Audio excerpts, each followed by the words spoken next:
जय श्री राधे कृष्णा। आप सभी का आपके अपने YouTube चैनल पर स्वागत है। भारतीय हिंदू संस्कृति में हर महीने 11वीं तिथि यानी एकादशी को व्रत उपवास किया जाता है। यह तिथि बहुत ही पवित्र मानी गई है। आज आप सुनेंगे पुत्रदा या पवित्रा एकादशी की व्रत कथा। महाराज युधिष्ठिर ने भगवान श्री कृष्ण से कहा, हे भगवान, आपने कामिका एकादशी का महत्व बताकर बड़ी कृपा करी। अब कृपा करके श्रावण शुक्ल पक्ष की एकादशी का क्या नाम है यह बताएं। भगवान श्री कृष्ण ने कहा, श्रावण शुक्ल पक्ष की एकादशी का नाम पुत्रदा एकादशी है। अब आप शांति पूर्वक इसकी कथा सुनिए। इसकी कथा सुनने मात्र से ही वाजपेयी यज्ञ का फल मिलता है। द्वापर युग के आरंभ में महिष्मती नाम की एक नगरी थी, जिसमें महीजित नाम का एक राजा राज्य करता था। लेकिन पुत्रहीन होने के कारण राजा को राज्य सुखदायक नहीं लगता था।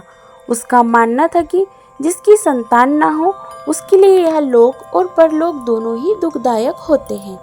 पुत्र सुख की प्राप्ति के लिए राजा ने अनेक उपाय किए, परंतु राजा को पुत्र की प्राप्ति नहीं हुई। और फिर राजा ने अपनी वृद्धावस्था को आता देखकर अपनी प्रजा के प्रतिनिधि यानी मंत्रियों को बुलाया और कहा, मेरे खजाने का यह धन कभी भी किसी अन्याय से अर्जित किया हुआ नहीं है, ना ही मैंने कभी देवताओं या ब्राह्मणों का धन छीना है। किसी दूसरे की धरोहर भी मैंने कभी नहीं ली। प्रजा को भी मैं पुत्र के समान पालता हूँ और अपराधियों को भी पुत्र और बंधु बांधवों की तरह दंड देता रहा। कभी भी मैंने किसी से घृणा नहीं की, सबको समान माना है, सज्जनों की सदा पूजा की है।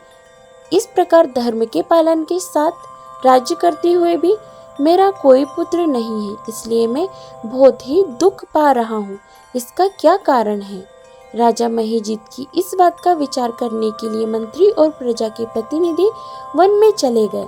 वहां उन्होंने बड़े बड़े ऋषि मुनियों के दर्शन किए। राजा की उत्तम कामना की पूर्ति के लिए किसी श्रेष्ठ तपस्वी मुनि को देखते हुए इधर उधर घूमने लगे। एक आश्रम में उन्होंने एक अत्यंत वयोवृद्ध धर्म के ज्ञाता ने बड़ी ही तपस्वी महात्मा में मन लगाए हुए निराहार और समस्त शास्त्रों के ज्ञाता महात्मा लोमश मुनि को देखा, जिनका कल से व्यतीत होने पर एक रोम गिरता था। सबने जाकर ऋषि को प्रणाम किया। उन लोगों को देखकर मुनि ने पूछा, आप लोग किस कारण यहाँ आए हैं, मुझे बताइए। निसंदेह मैं आप लोगों का हित ही करूँगा। मेरा जन्म केवल दूसरों के उपकार के लिए ही हुआ है। लोमश ऋषि के ऐसे वचन सुनकर सब लोग बोले, हे महर्षि, आप हमारी बात जानने में ब्रह्मा से भी अधिक समर्थ है, अतः आप हमारे इस संदेह को दूर कीजिए। मुनिवर, महिष्मती पुरी का धर्मात्मा राजा महीजित प्रजा का पुत्र के समान पालन करता है, फिर भी वह पुत्रहीन होने के कारण बहुत ही दुखी है। उन लोगों ने आगे कहा, हम लोग उसकी प्रजा है, अतः उनके दुख से हम भी बहुत दुखी हैं। आपके दर्शन से हमें पूर्ण विश्वास है कि हमारा यह संकट अवश्य ही दूर हो जाएगा, क्योंकि महान पुरुषों के दर्शन मात्र से ही अनेक कष्ट दूर हो जाते हैं। आप कृपा करके राजा के पुत्र होने का उपाय बताएं। यह बात सुनकर ऋषि ने थोड़ी देर के लिए अपनी आंखें बंद कर ली और राजा के पूर्व जन्म को जानकर कहने लगे।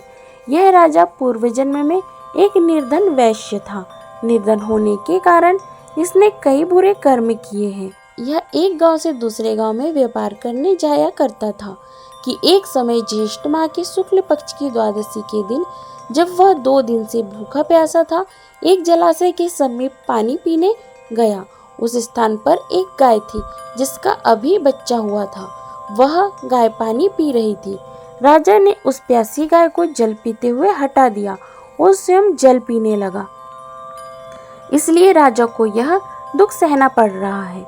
एकादशी के दिन भूखा रहने की वजह से वह राजा बना और प्यासी गाय को जल पीता हुआ हटाने के कारण उसे पुत्र वियोग का दुख सहना पड़ा। यह सब वचन सुनकर सभी लोग कहने लगे कि ऋषि शास्त्रों में पापों का प्रायश्चित भी लिखा है, अतः जिस प्रकार राजा का यह पाप नष्ट हो जाए, आप ऐसा कुछ उपाय बताइए। लोमश मुनि ने कहा कि श्रावण शुक्ल पक्ष की एकादशी को, जिसे पुत्रदा एकादशी भी कहते हैं, तुम सब लोग व्रत करो और रात्रि जागरण करो, तो इससे राजा का यह पूर्व जन्म का पाप अवश्य ही नष्ट हो जाएगा, साथ ही राजा को पुत्र की प्राप्ति होगी। लोमस ऋषि के ऐसे वचन सुनकर वह सभी वापस लौट आए और जब श्रावण शुक्ल पक्ष की एकादशी आई तो ऋषि की आज्ञा अनुसार सबने राजा सहित पुत्रदा एकादशी का व्रत और जागरण किया। इसके पश्चात ही द्वादशी के दिन इसके पुण्य का फल राजा को दे दिया गया। उस पुण्य के प्रभाव से रानी ने गर्भ धारण किया और प्रसव काल समाप्त होने पर रानी ने एक तेजस पुत्र को जन्म दिया। इसलिए राजन इस श्रावण शुक्ल पक्ष की एकादशी का नाम पुत्रदा एकादशी पड़ा। अतः संतान सुख की इच्छा हासिल करने वाले इस व्रत को अवश्य करें। इस कथा को पढ़ने तथा इसके महत्व को सुनने से मनुष्य के सभी पाप नष्ट हो जाते हैं और इस लोक में संतान सुख भोगकर वह परलोक में स्वर्ग को प्राप्त होता है। तो यह थी पुत्रदा एकादशी यानी कि पवित्रा एकादशी की व्रत कथा। आपको यह कथा कैसी लगी कमेंट बॉक्स में जरूर बताएं और ऐसी ही कथाओं के लिए हमारे चैनल को सब्सक्राइब करें। जय श्री राधे कृष्णा। धन्यवाद।